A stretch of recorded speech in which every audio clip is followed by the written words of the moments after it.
আসসালামু আলাইকুম ওরহমতুল্লাহি ওবারাকাতু। নাহমাদুহু ওয়া নুসাল্লি আলা রাসূলিহিল কারীম, আম্মা বা'দ। আউযু বিল্লাহি মিনাশ শাইতানির রাজীম। ওয়ালিল্লাহি আলান নাসি হিজ্জুল বাইতি মান ইসতাতাআ ইলাইহি সাবিলা। সম্মানিত উপস্থিতি, আজকে আমাদের আলোচ্য বিষয় হজ সংক্রান্ত বিষয়। হজ, যেহেতু আমরা ইতিমধ্যে ইসলামের রোকন সম্পর্কে কয়েকটি রোকন আলোচনা করা হয়ে গেছে, অর্থাৎ ফিকি মাসালার মধ্যে, বিশেষ করে ফিকি মাসালার মধ্যে আমরা সালাত সম্পর্কে, সালাতের রোকন, শর্ত এবং জাকাতের শুধুমাত্র নিসাব সম্পর্কে বলা হয়েছে, কিন্তু কারো যে অনেক দিক বাকি ছিল সেগুলো বলা হয়নি। তো কারণ এক সপ্তাহের মধ্যে দুইটা বিষয় দিয়ে রাখছে, রমজান মাসে সিয়াম দিয়ে রাখছে, জাকাত ওই একদিন, তো একটা দার্সে তো সব শেষ করা সম্ভব না। তো আজকে ইনশাল্লাহ হজ সম্পর্কে আলোচনা করব। তো হজের মূলত কয়েকটি ফজিলত আলোচনা করা হবে, এরপর হজের শর্ত, হজের রোকন, হজের ওয়াজিব, এই বিষয়গুলি আলোচনা করা হবে। প্রথমত, এই হজটা হলো ইসলামের অন্যতম একটা রোকন। বুনিয়াল ইসলাম আলা খামস, ইসলাম প্রতিষ্ঠিত হয়েছে 5টি রোকনের উপর। এর মধ্যে পঞ্চম রোকন হলো হজ করা।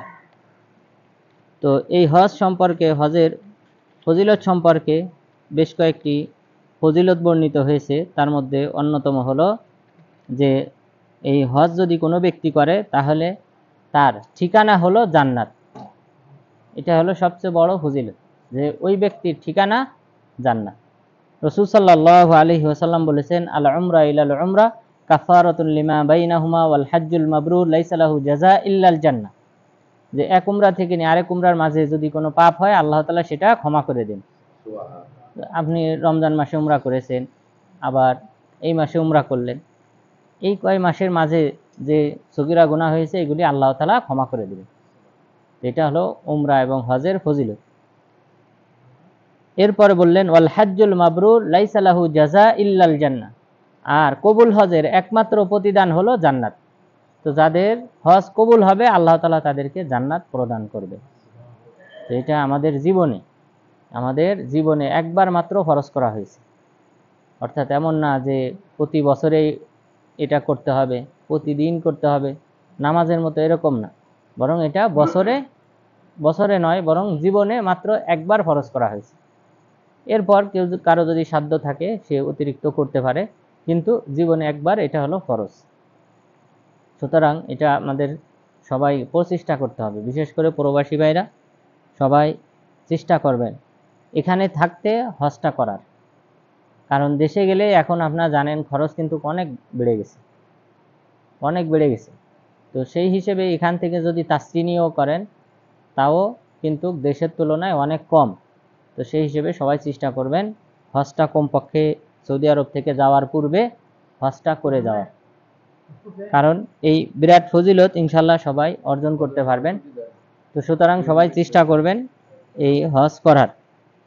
এরপর দ্বিতীয় যে ফজিলত, যে পাপ ক্ষমা হয়, রাসূল সাল্লাল্লাহু আলাইহি ওয়াসাল্লাম বলেছেন, তাবিউ বাইনাল হজ্জি ওয়াল উমরা ফাইন্নাহুমা ইয়ানফিয়ানিল ফাকরা ওয়াজ যুনুব কামা ইয়ানফিল কিরু খাবাসাল হাদিদি ওয়াজ যাহাবি ওয়াল ফিজ্জা।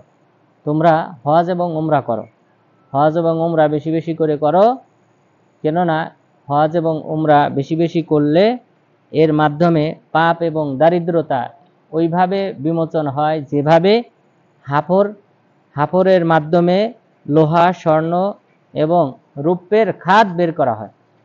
হাফরের মাধ্যমে কামার যেভাবে আগুনে পুড়িয়ে লোহা, স্বর্ণ, রূপা এগুলার যে খাদ আছে, অতিরিক্ত অংশ আছে, এগুলা বের করে ফেলে, অনুরূপভাবে হজ এবং উমরা করলে আল্লাহ তাআলা পাপগুলি এভাবে বিমোচন করে দিবেন। সেই সাথে আমাদের দারিদ্রতা বিমোচন হবে। অর্থাৎ কারণ হজের সাথে কি জড়িত? অর্থ জড়িত। আর্থিকভাবে সামর্থ্যবান হতে হবে, শারীরিকভাবে সামর্থ্যবান হতে হবে। তো এখানে যেহেতু অর্থ ব্যয় হয়, এটার বদলা হিসেবে আল্লাহ তাআলা কি করবেন? এই বান্দার আয়ে রিজিকে বরকত দান করবেন, যেটা সে যা এখানে ব্যয় করেছে এর চেয়ে বেশি আল্লাহ তাআলা তাকে দান করবেন। অর্থাৎ তার দরিদ্রতা আল্লাহ তাআলা বিমোচন করবেন, দূর করে দিবেন। সুতরাং আমাদেরকে এই হজ এবং উমরা করতে হবে, এর ফলে আমরা এই সকল ফজিলত অর্জন করতে পারবো। এরপর আয়েশা রাদিয়াল্লাহু আনহা তিনি রাসূল সাল্লাল্লাহু আলাইহি ওয়াসাল্লামকে একদা বললেন যে হে আল্লাহ রাসূল, নারাল জিহাদা আফদালাল আমাল, হে আল্লাহ রাসূল, আমরা মনে করি জিহাদ হলো সর্বোত্তম একটা আমল। আফালা নুজাহিদ, আমরা মহিলারা কি জিহাদ করব না? তখন তিনি বললেন লা, না তোমরা জিহাদ করবে না। লাকুন্না আফদলুল জিহাদ হাজ্জুন মাবরুর, তোমাদের জন্য উত্তম জিহাদ হলো কবুল হজ। তো উত্তম জিহাদ অর্থাৎ আপনারা জানেন জিহাদ বিভিন্ন সময় ভেদে কি হয়ে যায়, ফরজ হয়, ফরজে আইন হয়, কোনো ব্যক্তি বিশেষের উপর ফরজ হয়ে যায়, ওই সময় জিহাদ করতে হবে, প্রয়োজনে জীবন বিলিয়ে দিতে হবে। অর্থাৎ অন্যান্য ইবাদত, যে কোনো ইবাদতের চেয়ে, সালাত সিয়াম ইত্যাদি নিয়ে মাশগুল থাকার চেয়ে ওই সময় জিহাদ করাটা কি হয়ে যায়, ফরজ হয়ে যায়। কারণ দিন বাঁচাতে হবে আগে। কাফেররা আপনার ইমান ছিনিয়ে নেবে আর আমরা সেখানে বসে থাকবো, তা না, বরং আমাদের দিন বাঁচানোর জন্য, ধর্মকে বাঁচানোর জন্য, আমাদের রাষ্ট্রকে বাঁচানোর জন্য আমাদেরকে কি করতে হবে, কাফেরদের বিরুদ্ধে যুদ্ধ করতে হবে, জীবনকে বিলিয়ে দিতে হবে। এটা বিরাট একটা ফজিলত। শহীদের মর্যাদা আপনারা জানেন যে শহীদকে ৭২টা হুর দেওয়া হবে, তার রক্ত মাটিতে পড়ার আগে তাকে ক্ষমা করে দেওয়া হবে, কবরে সওয়াল জবাব নাই। তাহলে এই ফজিলত অন্য কারোর ক্ষেত্রে নাই, যে ৭২টা হুর দেওয়া হবে, কোনো ব্যক্তির ক্ষেত্রে বলা হয়নি, একমাত্র শহীদের ক্ষেত্রে বলা হয়েছে। তো এত বিরাট ফজিলত। তো এই জিহাদের চেয়েও রাসূল সাল্লাল্লাহু আলাইহি ওয়াসাল্লাম মহিলাদের ক্ষেত্রে, দুর্বল শ্রেণীর মানুষ যারা, তাদের ক্ষেত্রে বলেছেন তোমাদের জন্য উত্তম হলো হজ। এবং হজ আপনারা যদি তুলনা করেন জিহাদের চেয়ে কিন্তু কম না মহিলাদের জন্য। কারণ মক্কায় বাইতুল্লাহ তওয়াফ, এরপরে সাই করার পর এরপরে ধরেন হজের সময় আরাফার ময়দানে যাওয়া, এখান থেকে 20 কিলোমিটার। এখন অবশ্য গাড়ির ব্যবস্থা আছে, বিভিন্ন সহজ হয়েছে। তো চিন্তা করেন ওই সময় তো সাধারণভাবে সবাই হেঁটেই যেত, তো 20 কিলোমিটার। এরপর ওখান থেকে মিনা থেকে মুজদালিফা থেকে আবার মিনাতে ফিরে আসা, এরপর মিনা থেকে আবার মক্কায় এসে কি করা, তওয়াফে ইফাদা করা। এরপর যাদের সাই বাকি আছে, সাই তামাত্তু হজকারী হলে, কিরান হজকারী হলে তাদের সাই করা, এরপর আবার মক্কায় আবার মিনাতে গিয়ে রাত্রি যাপন করা, 3 দিন কঙ্কর নিক্ষেপ করা। এটা কিন্তু জিহাদের চেয়ে কম না মহিলাদের জন্য।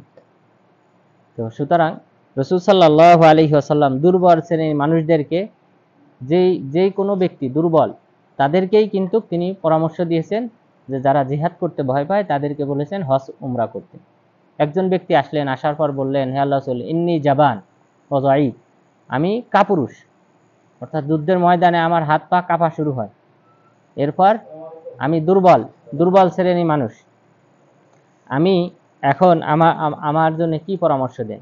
তখন তিনি বললেন হালুম্মা ইলা জিহাদ লা কিতালা ফি, তুমি এমন জিহাদের দিকে অগ্রগামী হও যে জিহাদে কোনো যুদ্ধ বিগ্রহ নাই, আর সেটা হলো হজ এবং উমরা। তাহলে দুর্বল শ্রেণী। এরপরে তিনি আরো বলেছেন যে জিহাদুল মারিদি ওয়াজ যাঈফি ওয়াল কাবীরি আল উমরা আল হজ্জ ওয়াল উমরা, যে যারা দুর্বল শ্রেণী মানুষ, অতি বার্ধক্য ব্যক্তি এবং যারা ছোট অল্প বয়সী, তাদের জন্য জিহাদ হলো হজ এবং উমরা করা। তাহলে এই দুর্বল শ্রেণীর জন্য এদেরকে আল্লাহ তাআলা এই জিহাদ করার সমান সওয়াব দান করবেন যদি তারা হজ এবং উমরায় যায়।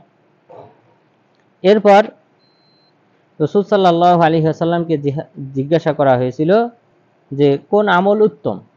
এই উত্তম আমলের 3টি উত্তম আমলের নাম উল্লেখ করেছিলেন।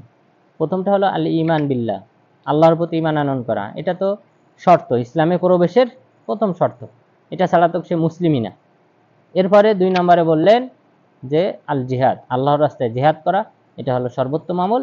3 নম্বরে যখন আবার প্রশ্ন করলেন এই সাহাবী, তখন বললেন হাজ্জুন মাবরুর, কবুল হজ। তাহলে এখানে কিন্তু কিসের কথা বলা হয় নাই? সালাতের কথা বলা হয় নাই, যাকাতের কথা বলা হয় নাই, রমজান মাসে সিয়ামের কথা বলা হয় নাই। 3 নম্বরে হজের কথা উল্লেখ করা হয়েছে। তাহলে এখান থেকে বোঝা যায় যে হজের গুরুত্ব অপরিসীম। এরপর রাসূল সাল্লাল্লাহু আলাইহি ওয়াসাল্লাম বলেছেন মান হাজ্জা লিল্লাহি ফালাম ইয়ারফুস ওয়ালাম ইয়াফসুক রাজাআ কায়াউমিন ওয়ালাদাতু উম্মু, যদি কেউ হজ করে আল্লাহ তাআলার সন্তুষ্টির উদ্দেশ্যে বাইতুল্লাহ, আর এখানে যদি সে অন্যায় অশ্লীল ফাহিশি কোনো কাজ এবং কথায় লিপ্ত না হয়, তাহলে তার মা যেদিন তাকে ভূমিষ্ঠ করেছিল নিষ্পাপ করে, অনুরূপ নিষ্পাপ হয়ে ফিরে আসবে। তার মানে আপনার কবিরা সগীরা সব গুনাহ আল্লাহ তাআলা ক্ষমা করে দেবেন, আপনার হজ যদি কবুল হয়, মানুষের সাথে যদি দুর্ব্যবহার না করেন, হজের মৌসুমে ফাহিশি কথাবার্তা অথবা কাজে লিপ্ত না হন তাহলে। এবং হজের সময় কি নিষেধ? শুধু ফাহিশি কাজ না, বরং স্ত্রী সংক্রান্ত যত কাজ কার্যকলাপ আছে সব নিষিদ্ধ। অর্থাৎ আপনি বিবাহের খিতাব দিতে পারবেন না। কোনো মহিলাকে বিবাহের প্রস্তাব দেবেন, যে আপনি হজে আছেন, ইহরাম বেঁধেছেন, ইহরাম বাঁধার পরে মোবাইলে হোক অথবা কোনোভাবে হোক, কোনো ব্যক্তির মাধ্যমে হোক, প্রস্তাব দিতে পারবেন না। অথবা কোনো ব্যক্তির অভিভাবক হতে পারবেন না, অলি, অর্থাৎ আপনি মেয়ের বাবা, আপনি অভিভাবক হয়ে কোনো মেয়েকে বিবাহ দেবেন, সেটাও পারবেন না। এরপর নিজে বিবাহ করতে পারবেন না। অর্থাৎ কারণ হলো এই কার্যকরী কেন নিষেধ করা হয়েছে, যেন বান্দা একমাত্র এই কয়েকদিন আল্লাহ তাআলা অভিমুখী হয়, আল্লাহ তাআলার ঘরে এসেছে, সেখানে যেন আল্লাহ তাআলার ইবাদতে যেন মশগুল থাকে, এই কারণে এই সকল বিধিবিধান দেওয়া হয়েছে। মাহজুরাতুল ইহরাম, অর্থাৎ ইহরাম বাঁধার পর নিষিদ্ধ যে কাজ রয়েছে 11টি, সেটাও ইনশাল্লাহ আলোচনা করা দরকার, তবে এটা সময় হবে না। তো এই কাজগুলি থেকেও আমাদেরকে বিরত থাকতে হবে, ওইটাও জানতে হবে। তো আজকে আমরা রুকন, শর্ত এবং ওয়াজিবগুলো সম্পর্কে আমরা অবহিত হব। তো তাহলে আমরা এখান থেকে বিরাট একটা ফজিলত জানলাম, যে কোনো ব্যক্তি যদি আল্লাহর সন্তুষ্টির উদ্দেশ্যে হজ করে, তার হজ কবুল হলে আল্লাহ তাআলা তার গুনাহসমূহ সগীরা এবং কবিরা সকল গুনাহ ক্ষমা করে দেন। অনুরূপ আরেকটা ফজিলত আছে একটা আমলে, সেটা কি? অজুর অধ্যায় আমরা বলেছিলাম, যদি কেউ সুন্দরভাবে অজু করে মসজিদে এসে নামাজ আদায় করে, কাউকে কষ্ট না দেয়, তাহলে ওই ব্যক্তিও নিষ্পাপ হয়ে যায়, যেভাবে তার মা ভূমিষ্ঠ করেছে। আরও একটা আমল আছে, সেটা কি? যদি কেউ বাইতুল্লাহে সালাত আদায় করে, বাইতুল মাকদেসে অর্থাৎ ফিলিস্তিনে বাইতুল মাকদেসে, এখানে গিয়ে যদি কেউ সালাত আদায় করে, সুলাইমান আলাইহিস সালাম তিনি দোয়া করেছেন যে আল্লাহ তুমি তাকে নিষ্পাপ করে ফিরিয়ে দিও। আর আমাদের নবী বলেছেন যে আমি আশা করি সুলাইমান আলাইহিস সালামের এই দোয়া কবুল হয়েছে। তাহলে এটা বিরাট একটা ফজিলত, যদিও ইহুদিদের কারণে ওখানে যাওয়া বিভিন্ন ধরনের বিধিনিষেধ আছে। তো সুতরাং আল্লাহ তাআলা যেন ফিলিস্তিনকে মুসলিমদের করায়ত্ত করেন এবং বাইতুল মাকদেসে এখানে গিয়ে মুসলিমরা যেন স্বাভাবিকভাবে ইবাদত করতে পারেন। আমিন। এরপর আমরা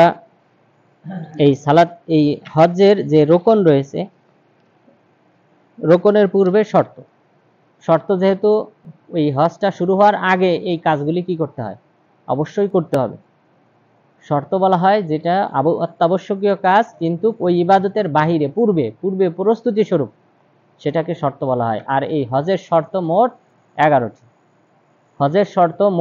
11টি। প্রথম শর্ত হলো মুসলিম হতে হবে, অর্থাৎ আপনার নামাজের সময়ও আপনারা এই কয়েকটা শর্ত জানছেন। প্রথম দিক দিয়ে 3-4টা শর্ত, সব ইবাদতে মোটামুটি একই। যেমন মুসলিম হতে হবে, এটা সব ইবাদতের ক্ষেত্রে মুসলিম হতে হবে।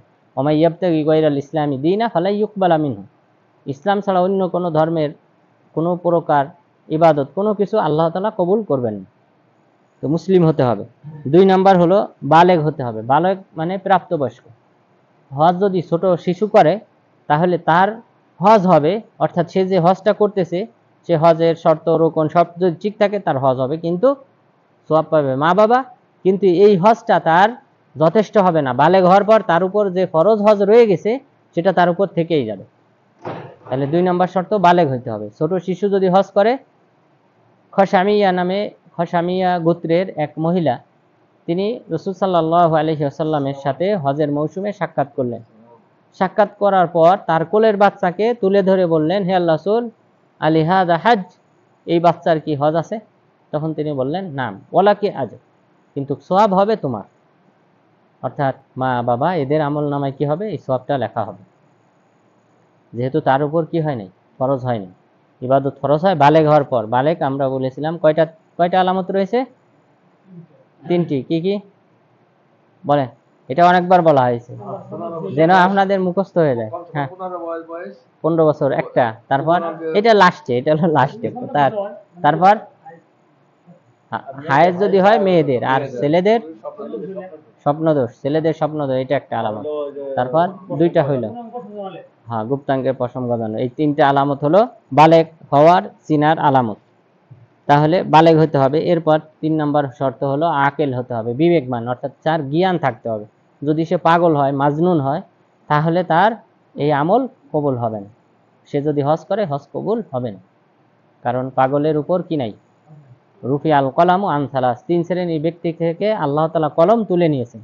তার মধ্যে এক শ্রেণীর ব্যক্তি হলো ওয়ানিল মাজনুন হাত্তা ইয়াকিল, পাগল ব্যক্তি যতক্ষণ পর্যন্ত সে তার বিবেক ফিরে পায়, জ্ঞান ফিরে না পাওয়া পর্যন্ত তার উপর কোনো পাপ লেখা হবে না।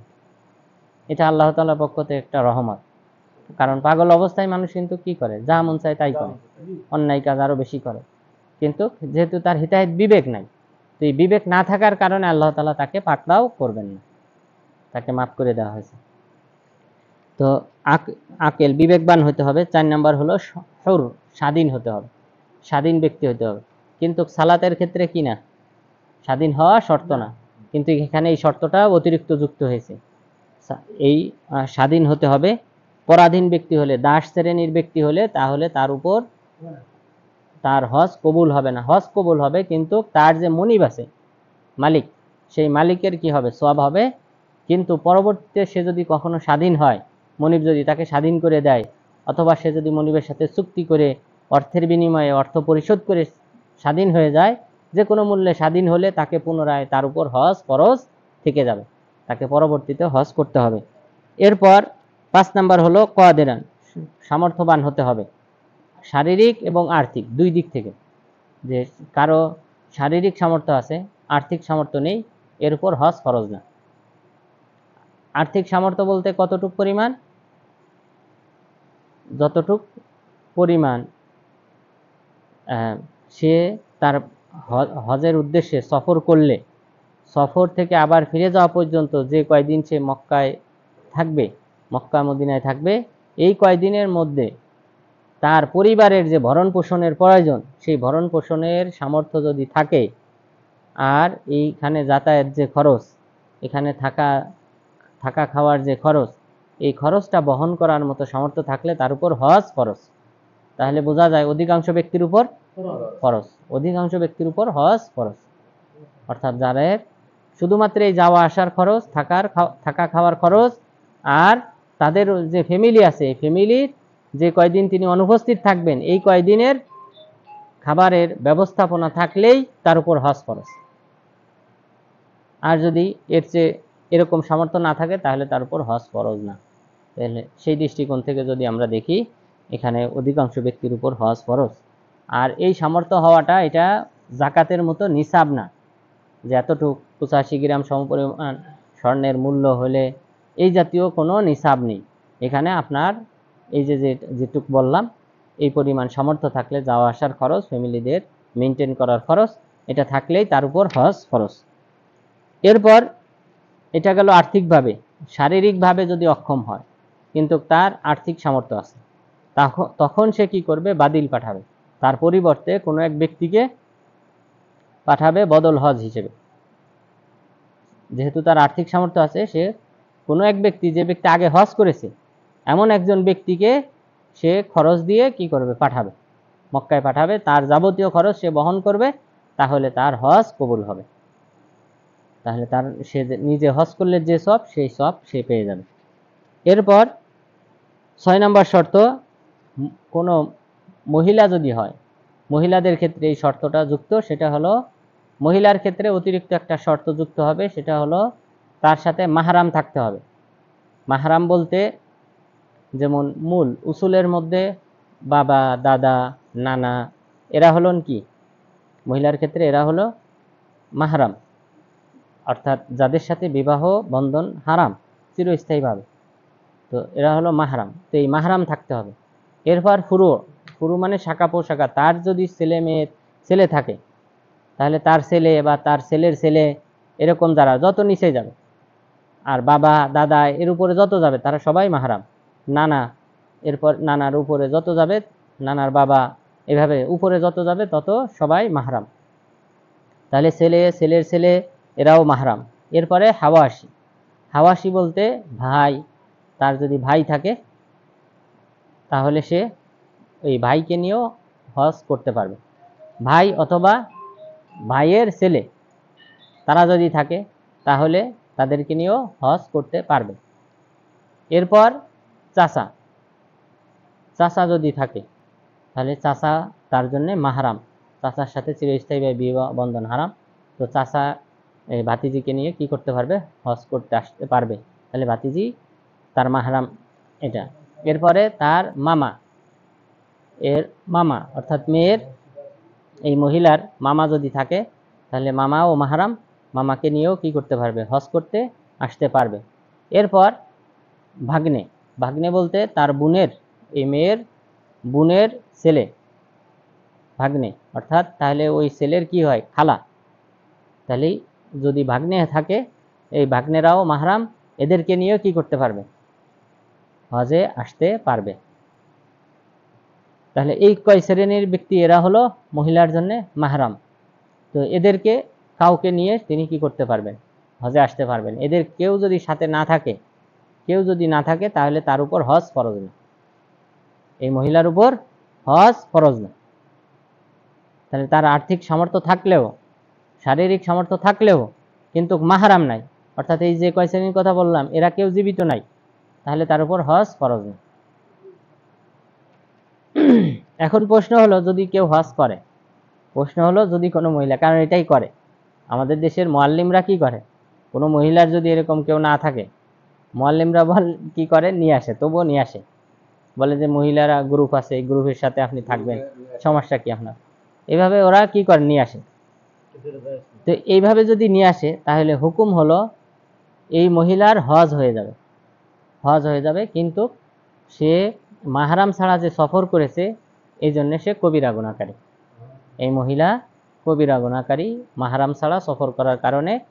আর তার হজে যেহেতু শর্ত রোকন অন্যগুলা ঠিক আছে, এই কারণে তার হজ হয়ে যাবে। এরপর 8 নাম্বার বা 7 নাম্বার শর্ত হলো ওই মহিলা ইদ্যতের মধ্যে থাকবে না।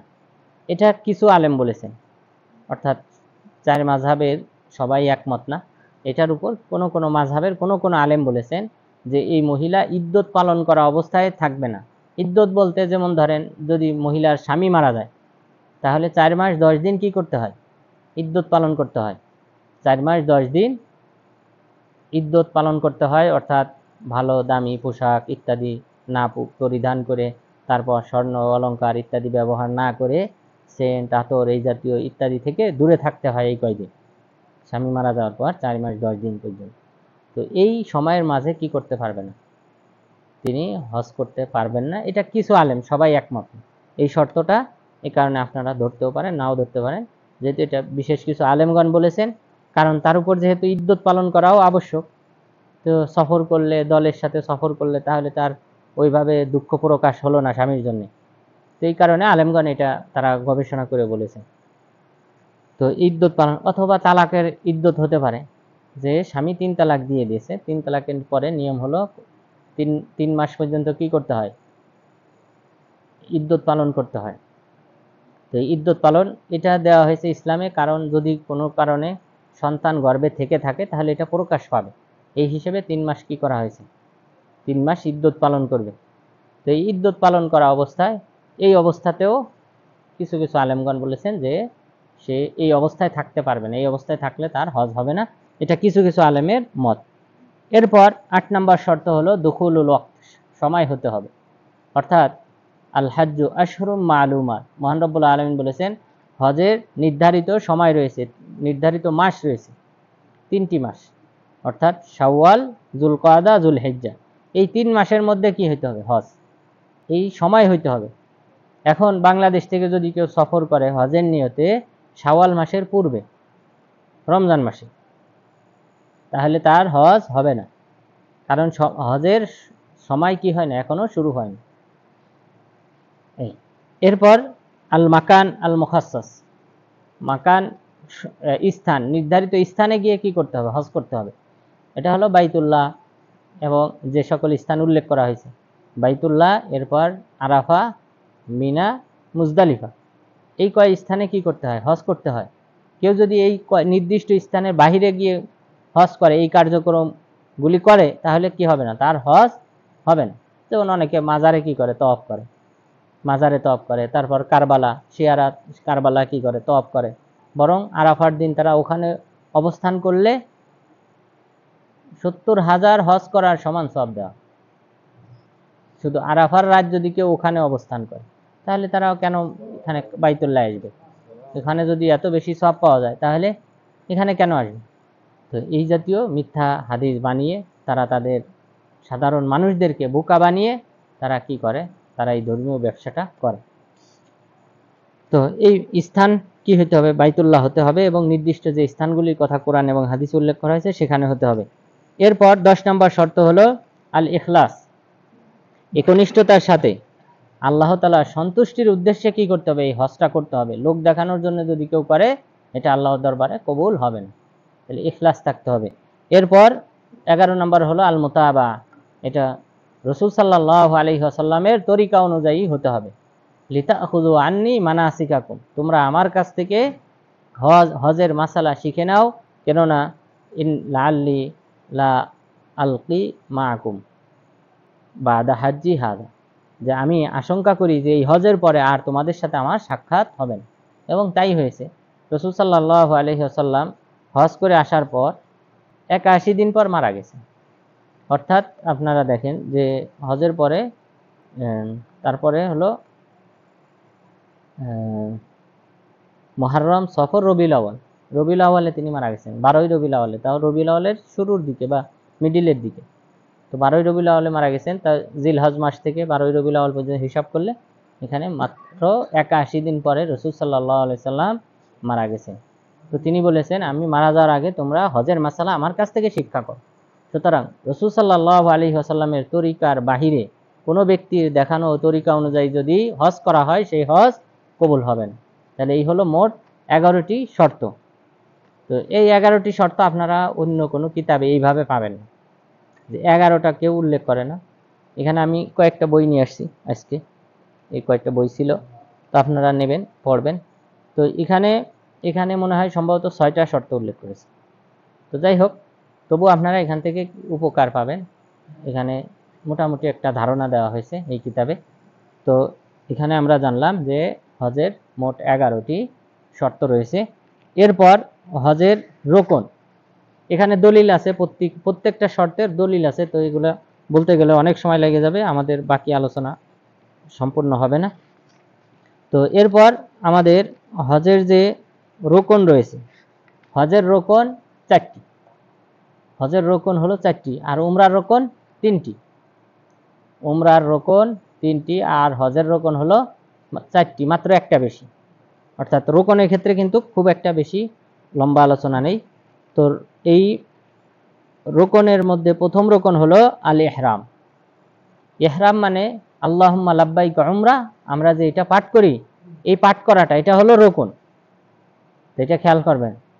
অনেকে যদি পাঠ না করে এই মিকাত অতিক্রম করে চলে যান, তাহলে কিন্তু কি হবে না? হজ হবে না, উমরাও হবে না, উমরাও হবে না যদি এই নিয়ত পাঠ না করেন, আল্লাহুম্মা লাব্বাইকা উমরা এইটুক, অথবা আল্লাহুম্মা লাব্বাইকা হাজ্জা, যে আল্লাহ আমি হজের নিয়ত করেছি, হে আল্লাহ আমি উমরার নিয়ত করেছি, এই বাক্য পাঠ করতে হবে। রাসূল সাল্লাল্লাহু আলাইহি ওয়াসাল্লাম এটা পাঠ করতেন, উচ্চ স্বরে পাঠ করতে হবে। এটা অনেকে বলে এটা নিয়ত, কিন্তু নিয়ত তো অন্তরের সংকল্প, এটা তো আগেই হয়ে গেছে। যে আপনি যে এখান থেকে বের হবেন বা গাড়ি ভাড়া করে করা হয়েছে, 1 সপ্তাহ আগে থেকেই তো আমাদের প্রস্তুতি চলে নাকি, যে উমরার বাস কবে কখন দেওয়া হবে। তো এটা তো আপনার আগে থেকেই নিয়ত হয়ে গেছে। কিন্তু এই যে আমরা যেটা মুখে উচ্চারণ করতেছি, এটাকে আলেমগণ বলেছেন, যেমন ভাবে আমরা সালাতে দাঁড়ানোর সময় আল্লাহু আকবার বলি, প্রথম আল্লাহু আকবার এটা কি রোকন, প্রথম আল্লাহু আকবার এটা রোকন। তো এই আল্লাহু আকবার যেমন ভাবে আমরা জোরে বলতেছি, অনুরূপ এই রোকন হলো আল্লাহুম্মা লাব্বাইকা উমরা আও আল্লাহুম্মা লাব্বাইকা হাজ্জা, এটা পাঠ করা। তো এটা পাঠ করতে হবে, এটা খেয়াল রাখবেন, এটা হলো রোকন। এটা ছুটে গেলে তার হজ বা উমরা কোনোটাই হবে না। তো এটা পাঠ করতে হবে, এটা হলো প্রথম। এরপরে 2 নম্বর হলো তওয়াফ। তওয়াফ করতে হবে, বাইতুল্লাহ তওয়াফ করতে হবে। বাইতুল্লাহ তওয়াফ করাটা এটা হলো রুকন, উমরার ক্ষেত্রে রুকন। এরপরে হজের ক্ষেত্রে তওয়াফে ইফাজা, যেটা ইফাজা বলতে আপনারা 10 তারিখে কঙ্কর নিক্ষেপ করার পর জামরাতুল আকাবাতে কঙ্কর নিক্ষেপ করতে হয় 7টা, এই এক জায়গায়। এটা কঙ্কর নিক্ষেপ করার পর চলে আসতে হয়। এরপরে আপনাকে কি করতে হবে? তওয়াফ করতে হবে, অথবা যারা কিরান হজকারী, তামাত্তু হজকারী, তাদেরকে সাই করতে হবে। তো এখানে যে এই তওয়াফটা হলো কি? রুকন। এই তওয়াফ রুকনের অন্তর্ভুক্ত। এই তওয়াফ যদি কারো ছুটে যায় তাহলে তার উমরা বা হজ বাতিল, বরং এটা হলো মূল। আর তওয়াফু আল উমরা, ইবনে আব্বাস রাদিয়াল্লাহু আনহু বলেছেন তওয়াফটা হলো উমরা, তওয়াফ ছুটে গেলে তার উমরা নাই। আরাফার ক্ষেত্রে বলেছেন আল আরাফা আল হজ, আরাফা হলো হজ আর তওয়াফ হলো উমরা। তার মানে হজের ক্ষেত্রে আরাফার ময়দানে অবস্থান, এটা যদি ছুটে যায় তাহলে তার হজ নেই। এটা হলো আরাফার ময়দানে অবস্থান করা, এটা হলো 3 নাম্বার বা 4 নাম্বার শর্ত। 3 নাম্বার শর্ত হলো যে সাই করা, বাইতুল্লাহ সাই করা। এটা উমরার ক্ষেত্রেও রোকন, খেয়াল করবেন। সাফা এবং মারোয়া পর্বতের মাঝে যে সাইটা করা হয় 7 বার, অর্থাৎ সাফা থেকে মারোয়াতে গেলে 1 বার হয়ে যাবে, মারোয়া থেকে আবার সাফাতে আসলে 2 বার হয়ে গেল, এইভাবে। অর্থাৎ মক্কাতে বাইতুল্লাহ তওয়াফ করার মতো না যে হাজরে আসওয়াদে থেকে শুরু করলাম, হাজরে আসওয়াদে আসলে একটা হবে, তা না। বরং আমরা সাফা থেকে মারোয়াতে গেলে একটা হবে, মারোয়া থেকে আবার সাফা আসলে 2টা হয়ে গেল, এইভাবে। তো এই সাই করাটা এটাও রোকন, হজের ক্ষেত্রে উমরার ক্ষেত্রে। হজের ক্ষেত্রে কখন রোকন? হজের ক্ষেত্রে যখন তওয়াফে ইফাদা, অর্থাৎ 10 তারিখের যে তওয়াফ রয়েছে, ওই তওয়াফ করার পরের যে সাইটা, এটা হলো রোকন। তো এই 3টা। আর 4 নাম্বার রোকন যেটা হজের ক্ষেত্রে বৃদ্ধি পাবে, সেটা হলো আরাফার ময়দানে অবস্থান করা। আরাফার ময়দানে অবস্থানের ক্ষেত্রে একটা সুযোগ হলো যে আরাফার ময়দানে আপনি 9 তারিখ জিলহজ্জে, 9 তারিখ থেকে নিয়ে 10 তারিখের ফজর পর্যন্ত কি করতে পারবেন? ফজর পর্যন্ত যদি এর মাঝে যদি উপস্থিত হন, অর্থাৎ রাতটা সহ 9 তারিখের দিন যাওয়ার পরের যে রাত, আরবি হিসাব অনুযায়ী ওইটা 10 তারিখ শুরু হয়ে গেছে, কারণ আরবি হিসাব চন্দ্র অনুযায়ী। তো মাগরিবের থেকেই কি হয়? দিন শুরু হয় আরবি হিসাবে। তো এই 10 তারিখ শুরু হয়ে গেলেও ফজর পর্যন্ত এই সুযোগ আছে, যেটা রাসূল সাল্লাল্লাহু আলাইহি ওয়াসাল্লাম এটা স্পষ্টভাবে সাহাবাদেরকে জানিয়ে দিয়েছেন। এটা সুনানে আবু দাউদ, তিরমিজি, নাসাই, ইবনে মাজাহ, এই 4 কিতাবেই আছে এই হাদিসটা। তাহলে এই 10 তারিখ ফজরের মাঝেই উপস্থিত হলে তার হজ হয়ে যাবে। এরপরে যদি কেউ উপস্থিত হয় তাহলে তার হজ হবে না, বাতিল। তাহলে আমরা 4টা রকম জানলাম। একটা হলো যে ইহরাম। ইহরাম মানে আল্লাহুম্মা লাব্বাইকা উমরা, এটা পাঠ করা। অনেকে মনে করে যে পোশাক পরা, না, পোশাক পরা না, ওইটা যে আমরা যে ইহরামের কাপড়টা পরি এটা পরাটা না, বরং আল্লাহুম্মা লাব্বাইকা উমরা এই শব্দটা উচ্চারণ করা, এটা, অথবা আল্লাহুম্মা লাব্বাইকা হাজ্জা, এটা উচ্চারণ করাটা, এটা হলো রোকন। এরপর 2 নাম্বার হলো বাইতুল্লাহ তওয়াফ করা, 3 নাম্বার হলো সাই করা সাফা মারোয়ার মাঝে, 4 নাম্বার হলো আরাফার ময়দানে অবস্থান করা। এই 4টি হলো হজ্জের রোকন। এরপর হজ্জের ওয়াজিব। হজ্জের ওয়াজিব 7টি। হজ্জের ওয়াজিব মোট 7টি। প্রথমত আল ইহরাম মিনাল মিকাত, মিকাত থেকে। এই মিকাত থেকে কি করতে হবে? মদিনাবাসীর জন্য জুলহুলাইফা, এই জুলহুলাইফা থেকে কি করতে হবে? নিয়ত পাঠ করতে হবে। নিয়ত পাঠ না, মানে এই জুলহুলাইফায় কি করতে হবে? এখান থেকেই কি করতে হবে? শুরু করতে হবে। তো এই জুলহুলাইফা অতিক্রম করার পর, মিকাত অতিক্রম করে যদি কেউ নিয়ত পাঠ করে আল্লাহুম্মা লাব্বাইকা উমরা ও হাজ্জা, তাহলে তার হবে না, তাকে ফিরে আসতে হবে কোথায়? মিকাতে। আর আপনারা যারা কিসের মধ্যে আছেন? আপনারা কিন্তু এই মিকাতের ভিতরে, মক্কার দিকে, আপনারা ভিতরের দিকে আছেন। তো আপনারা যে যেখানে আছেন সেখান থেকে আপনাদের মিকাত, যে যেখানে আছেন সেখান থেকে আপনাদের মিকাত। অর্থাৎ এই মিকাতের যে ইশারা, এর ওই পাশে যারা আছে তারা এই উত্তর দিকে যারা আছে তারা তাদের মিকাত হলো এই জুলহুলাইফা। আর যারা এই দক্ষিণ সাইডে আছে তারা সবাই মক্কার দিকে, সুতরাং তারা যে যেখানে আছে সেখান থেকে নিয়ত পাঠ করবে, তাদেরকে এই মিকাতে যেতে হবে না। ঠিক আছে? এই তাহলে এই মিকাত থেকে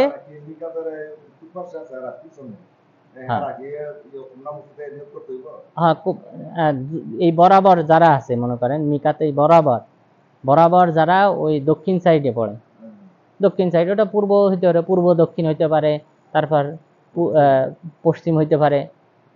ঠিক আছে? দক্ষিণ না, বরাবর বলতে ভিতরের দিকে যদি থাকে, আপনারা ভিতরের সাইডে আছেন, আপনারা ভিতরে আছেন, আপনাদের যেতে হবে না। যারা ওই সাইডে আছে, উত্তর সাইডে, তাদেরকে যেতে হবে। এরপর তাহলে মিকাত থেকে কি করা? নিয়ত পাঠ করা। এটা হলো একটা ওয়াজিব, না ওয়াজিব। আর নিয়তটা পাঠ করতে হবে যে মুখে উচ্চারণ, যেটা আল্লাহুম্মা লাব্বাইকা, এটা হলো নিয়তটা হলো রোকন। আর মিকাতে গিয়ে এই রোকনটা আদায় করা, এটা হলো ওয়াজিব। এরপর 2 নাম্বার, যে এখানে মিকাত, অনেকগুলা মিকাতের কথা উল্লেখ আছে। তো এই মিকাত, কিন্তু ওই মিকাতগুলো এখন নাই। আগে যে হাদিসে যেগুলো উল্লেখ আছে এর মধ্যে এই জুলহুলাইফাটাই কি আছে, চালু আছে। এরপরে জুহফা মিকাতটা নাই। ওই জুহফার বরাবর যে রোড গেছে, যে বরাবর, ওই বরাবর রোড থেকে মানুষ কি করে? নিয়ত পাঠ করে। এরপর কর্নুল মানাজেল, এটা আসাইলুল কাবির নামে বর্তমানে প্রসিদ্ধ। তো এইভাবে জাত ইরকের কোনো অস্তিত্ব নাই। ওই বরাবর যে রাস্তা আছে, যে আধুনিক যে রাস্তাগুলো গেছে, ওই রাস্তার বরাবর ওখান থেকে মানুষ কি করে? নিয়ত পাঠ করে। তো যদি বাকি মিকাত যেগুলো হাদিসে উল্লেখ হয়েছে, ওই মিকাতগুলির বাস্তবিক কার্যকারিতা নেই। ওটার পরিবর্তে বাদিল হিসেবে ওই বরাবর যে রাস্তা আছে সেখান থেকে, যেমন ধরেন ট্রেন, মদিনার যে ট্রেনটা যায়, এই ট্রেনে ওরা কিন্তু এই মিকাতে আসে না, তারা কিন্তু এই মিকাত বরাবর যে স্থান, ওখান থেকে তারা কি করে? নিয়ত পাঠ করে।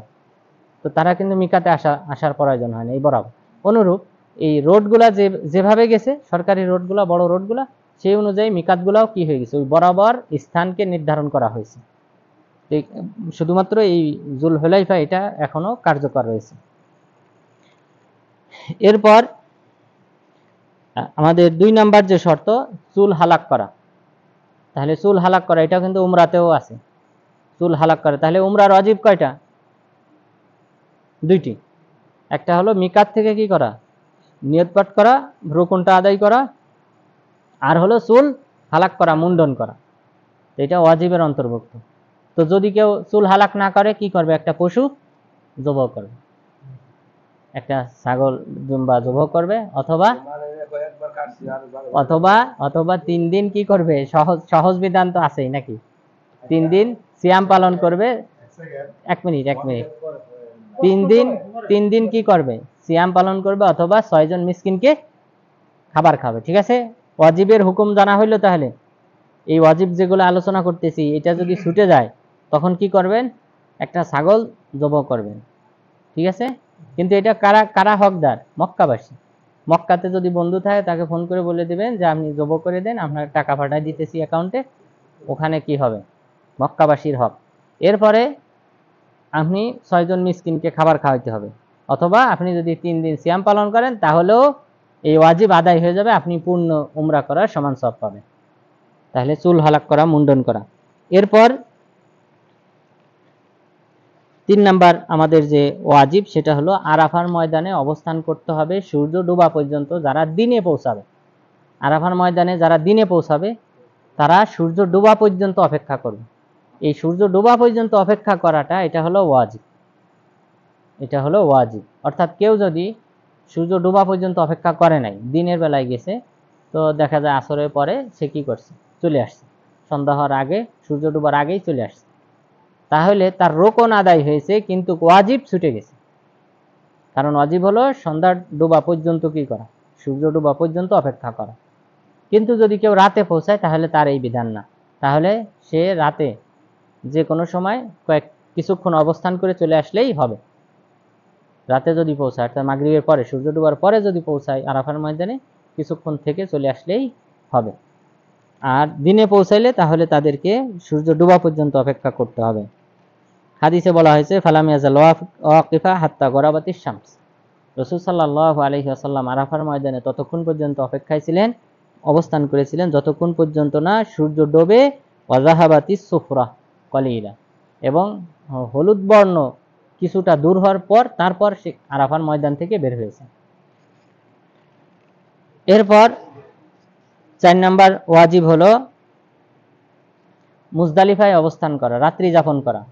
তাহলে আরাফায় সন্ধ্যা পর্যন্ত অবস্থান করা, এরপরে মুজদালিফায় রাত্রি যাপন করা। মুজদালিফায় গিয়ে মাগরিব ইশা পড়তে হবে, অর্থাৎ আরাফার ময়দানে কি করা যাবে না, মাগরিব ইশা পড়া যাবে না, বরং মাগরিব ইশা পড়তে হবে মুজদালিফায় গিয়ে, এবং সেখানে রাত্রি যাপন করতে হবে, ঘুমাইতে হবে। এখানে আল্লাহর জিকির করবেন, ঘুমাবেন, বাস। এটা ওখানে হলো মূল। এটা মুজদালিফায় অবস্থান করাটাও রকম ওয়াজিব। মহান রব্বুল আলামিন বলেছেন ফাইদা আফাজতুম মিন আরাফাত ফাযকুরুল্লাহ ইনদাল মাশারিল হারাম, যখন তোমরা আরাফার ময়দান থেকে বের হও আল্লাহ তাআলাকে স্মরণ করো মাশারুল হারামের নিকট। মাশারুল হারাম হলো মুজদালিফাতে। এরপর 5 নাম্বার যে ওয়াজিব সেটা হলো কঙ্কর নিক্ষেপ করতে হবে। কঙ্কর নিক্ষেপ এটা 10 তারিখে করতে হবে, জামরাতুল আকাবাতিল কুবরা, বড় যে জামরা আছে সেখানে কি করতে হবে, কঙ্কর নিক্ষেপ করতে হবে 7টি। এটা হলো 10 তারিখে। এরপর 11, 12, 13 এই 3 দিন জামরাতুল কুবরা, সুগরা, বুস্তা তিনটাতে কি করতে হবে, কঙ্কর নিক্ষেপ করতে হবে 21টা করে, অর্থাৎ 7টা 7টা 7টা, 3 7 21, 21টি কঙ্কর নিক্ষেপ করতে হবে পরের 3 দিন, অর্থাৎ প্রতিদিন 21টি করে কঙ্কর নিক্ষেপ করতে হবে পরের 3 দিন। আইয়ামে তাশরিক বলা হয়, অর্থাৎ ঈদুল আজহার পরের 3 দিন, 11, 12, 13 তারিখ। যদি কেউ 2 দিন থাকে তাহলে চলবে, 2 দিন যদি কঙ্কর মারে, অর্থাৎ 11, 12 এই 2 দিন যদি থাকে তাহলেও চলবে, সমস্যা নেই। তাহলে এই দিনগুলিতে কঙ্কর নিক্ষেপ করতে হবে। তাহলে সর্বমোট কঙ্কর নিক্ষেপ হবে কতটি, 70টি।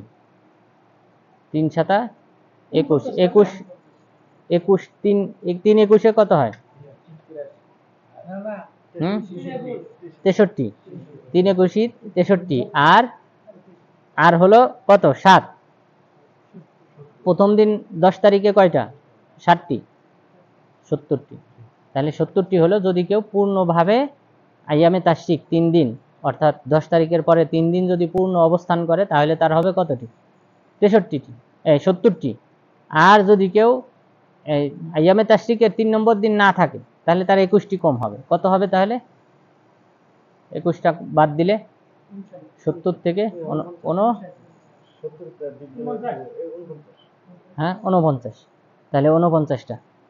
আর রাসূল সাল্লাল্লাহু আলাইহি ওয়াসাল্লাম বলেছেন প্রতিটি কঙ্কর নিক্ষেপের বিনিময়ে আল্লাহ তাআলা একটা করে কবিরা গুনাহ ক্ষমা করবেন। তাহলে 70টি কবিরা গুনাহ ক্ষমা হবে 70টি কঙ্কর যদি কেউ নিক্ষেপ করে। এটা বিরাট একটা ফজিলত, মর্যাদা। তাহলে এই কঙ্কর নিক্ষেপ এটা হলো ওয়াজিব। আর 10 তারিখের কঙ্কর নিক্ষেপ হইতে হবে সূর্য ঢলে যাওয়ার পূর্বে, দুপুর হওয়ার পূর্বে। আর পরের 3 দিন কঙ্কর নিক্ষেপ করতে হবে সূর্য ঢলে যাওয়ার পরে, জোহর হওয়ার পরে, জোহর হওয়ার পর থেকে। তাহলে এগুলো সুন্নতের অন্তর্ভুক্ত হবে। তাহলে আমরা 5 নাম্বার ওয়াজিব জানলাম। এরপরে 6 নাম্বার হলো মিনাতে কয়দিন অবস্থান করতে হবে। মিনাতে এই যে আইয়ামে তাশরিকের 3 দিন বা 2 দিন এখানে মিনাতে রাত্রি যাপন করতে হবে, এটাও ওয়াজিব। এরপর 7 নম্বর ওয়াজিব হলো তাওয়াফে ওয়াদা, সর্বশেষ আপনি যখন মক্কা ত্যাগ করবেন, অর্থাৎ আপনার ফ্লাইট, অথবা আপনি যদি মদিনায় আসবেন, অথবা আপনি আপনার এলাকায় চলে যাবেন, যে যেখানে আছে সে তার স্থানে চলে যাবে, তখন চলে যাওয়ার আগ মুহূর্তে তওয়াফ করতে হবে, 7টি তওয়াফ করতে হবে, এবং মাকাম ইব্রাহিমের পিছনে 2 রাকাত সালাত আদায় করতে হবে। এটা হলো তাওয়াফে ওয়াদা, বিদায়ী তওয়াফ। এই বিদায়ী তওয়াফ এটা হলো ওয়াজিব। তাহলে ওয়াজিব হলো 7টি, রোকন হলো 4টি, আর শর্ত হলো 11টি। আল্লাহ তাআলা যেন আমাদের সবাইকে এই হজের যে সকল বিধিবিধান রয়েছে, শর্ত, রোকন, ওয়াজিব, সুন্নত, এগুলি সব ঠিক রেখে যথাযথভাবে উত্তমভাবে হজ করার মাধ্যমে আল্লাহ তাআলা যেন আমাদের হজকে কবুল করেন এবং হজ্জে মাবরুর হিসেবে গ্রহণ করেন, এবং এর মাধ্যমে আল্লাহ তাআলা যেন আমাদের পাপ ক্ষমা করে জান্নাতুল ফিরদাউসে যাওয়ার তৌফিক দান করেন। আমিন। আকুলু কাউলি হাদা আস্তাগফিরুল্লাহ লি ওয়া লাকুম ওয়া লিসাইরিল মুসলিমিন। কারো কোনো প্রশ্ন থাকলে করতে পারেন।